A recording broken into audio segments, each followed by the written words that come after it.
จากกันสองเฮาหักมันฝังจิตหวังว่าคู่ชีวิต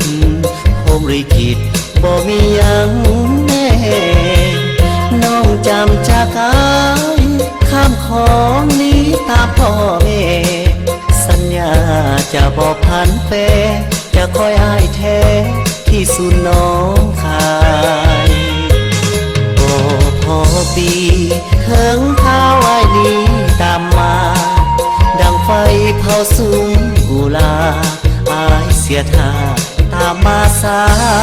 ไปได้ข่าวว่าน้องต้องย้ายหนีจากเมืองไทยสั่งไว้ให้อายอดใจนัดพบกันใหม่ประเทศที่สามน้องก็มีกูหาคนใหม่ตัวอายตามมาสาไปเหลือไว้แต่ความโศกช้ำหมดหวังเพียงนี้หลายปีที่เฝ้าติดตามหูดีย้อนสถากรรมสักนำให้หักสลายโลกได้สร้างหักเขาไว้เพียงครึ่งทางเหลือไว้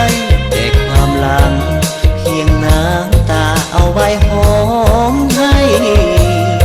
จะโทษดินฟ้าให้หักและคู่คืนไปคนหักกันหมดใจเป็นยังบอกให้คู่กันตลอดไป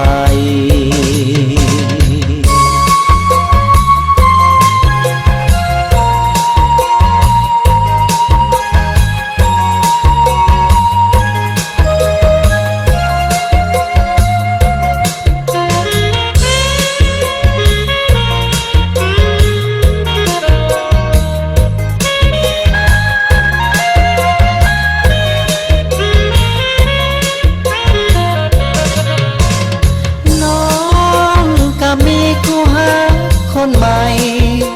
ตัวอายตามมาสาไปเหลือไว้